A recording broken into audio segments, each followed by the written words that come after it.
All right, verse 18. Listen then to what the parable of the sower means. When anyone hears the message about the kingdom and does not understand it, the evil one comes and snatches away what was sown in their heart. This is the seed sown along the path. The seed falling on rocky ground refers to someone who hears the word and at once receives it with joy. But since they have no root, they last only a short time. When trouble or persecution comes because of the word, they quickly fall away. The seed falling among the thorns refers to someone who hears the word, but the worries of this life and the deceitfulness of wealth choke the word, making it unfruitful. But the seed falling on good soil refers to someone who hears the word and understands it. This is the one who produces a crop yielding 160 or 30 times what was sown. So now Jesus explains to the disciples the meaning of this parable of the sower. And he says that the seed is the message about the kingdom. It's not just the gospel, okay? And it's not just the message of come to Jesus, but it's the full message of what it means to come to Jesus, to follow Jesus, to live for Jesus. It's the whole kingdom schmeal, okay? So it's about living for Jesus both now and in the future. And Jesus says that the different kind of soil represents the different heart conditions. Now, if you've been in the new member class, you know we talk about this, that people have different heart conditions, and it's the heart condition that determines their response to the good news about Jesus Christ and the teaching on Christian living and so forth. Well, Jesus says here that the hard-packed soil represents the person who hears the message but doesn't understand it. No, take special note of that phrase. When anyone hears the message about the kingdom and does not understand it. According to what Jesus just explained, why do they not understand it? Because their heart's hard. Exactly. They're resistant to it. They don't want to listen to it. They don't want to submit to it.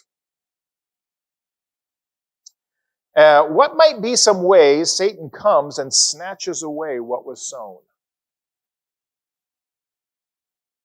Temptation, maybe?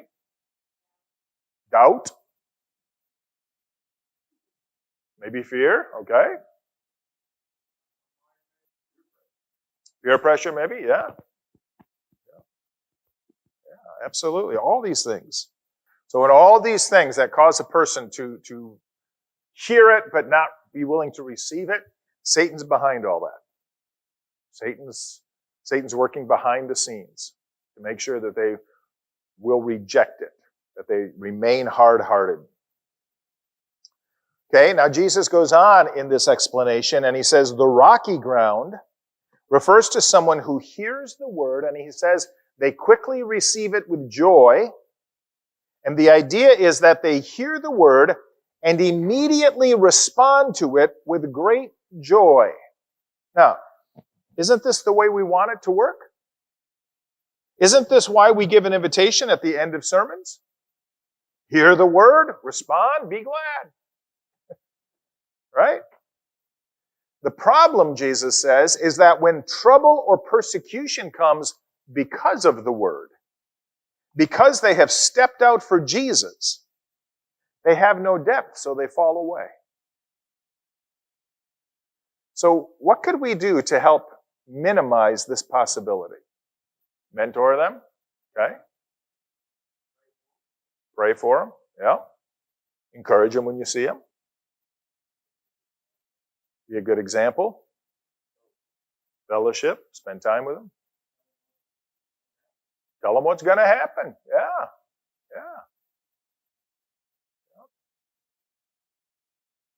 Teach them what it really means to follow Jesus and what it's going to cost. Right? You know, if you go to most evangelism seminars, or if you read books on evangelism, or if you watch things online, this is how you should do it and so forth. Most of it is kind of along the lines, come to Jesus, and Jesus has a wonderful plan for your life. Right? And yet, if you follow, when people came to Jesus and said, tell me what I have to do to follow you, what I need to do to get saved, what were some of the things Jesus said? There you go. Sell everything you have and give it to the poor. Jesus didn't make it easy for people to become followers of Jesus. Jesus certainly opened the door, but Jesus didn't soften what it would require to be a follower. And if you read the examples of Jesus' encounters with people like that, he kept the bar high. Why? Because Jesus understood this. If you get people, this is a kind of a marketing terminology, but if you get people in by telling them, hey, come to Jesus, he's got a wonderful plan for your life, what happens when all of a sudden life isn't so wonderful? They turn away. Yeah. Boom. This isn't what I bargained for. Either Jesus can't really deliver, or the Christians lied to me, or my faith must not be real. So why stick with it? But he always, there is a high level of commitment to be a follower of Christ. Okay? Follow me, I will make you fishers of men. What's he saying to these guys who are professional fishermen? I'm going to radically transform your life. The thing that you lived for before, the thing that your whole life, centered on, nope, that's going to be changed. We're going to focus on this. This is what your life is going to be about. The example of the rich young ruler who came. Sell everything you have, give it to the poor, then come and follow me. We saw a couple of weeks ago, the one guy said, let me go bury my father. Let the dead bury the dead. If you're ready to commit, then fully commit. So, yeah, we need to pray for them. We need to teach them accurately. We need to help people understand what to expect, the level of commitment that it means to step out and come to Jesus. We need to fellowship with them. We need to teach them. We need to disciple them, all of those things. Okay, the next kind of soil he describes here is the thorny soil. And the thorny soil represents the person who hears the word, but they allow themselves to become distracted from living it. They allow themselves to become distracted from living it. Think of some people you might know, and you've seen this in them, right? Or think of yourself. Maybe you went through a period of this in your own life. You allowed yourself to become distracted from actually living out your commitment to Jesus. What were some of the things that maybe either distracted you or distracted somebody you know? Work, absolutely. Got to climb that corporate ladder. What else? Peer pressure, yep. Family sometimes, isn't it? Ego, what? Temptations maybe, yeah. Well, then there's the good soil.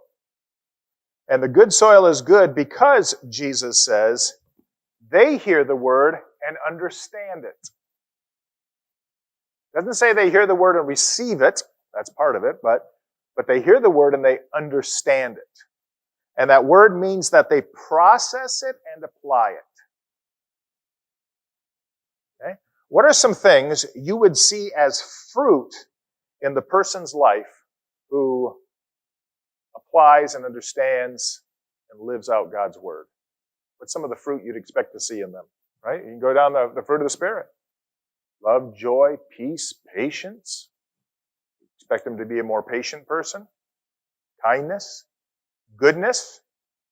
Okay, goodness. That word goodness means a consistency throughout. It's a word that's taken from examining, like through glass. Years and years ago, maybe you heard this story.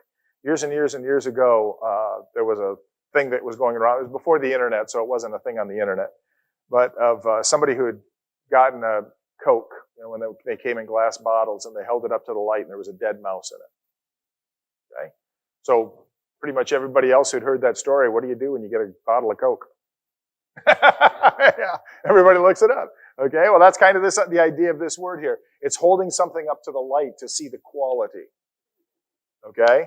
And that it's clean and consistent throughout. So a person who has the fruit of the Spirit of goodness is somebody who their life is consistent throughout. Okay? Goodness, faithfulness, gentleness, some of you have mentioned. Okay? Self-control. So that's what you'd expect to see in a person who knows the Word and truly understands it. That's the fruit of the Spirit plus, demonstrating it in other ways.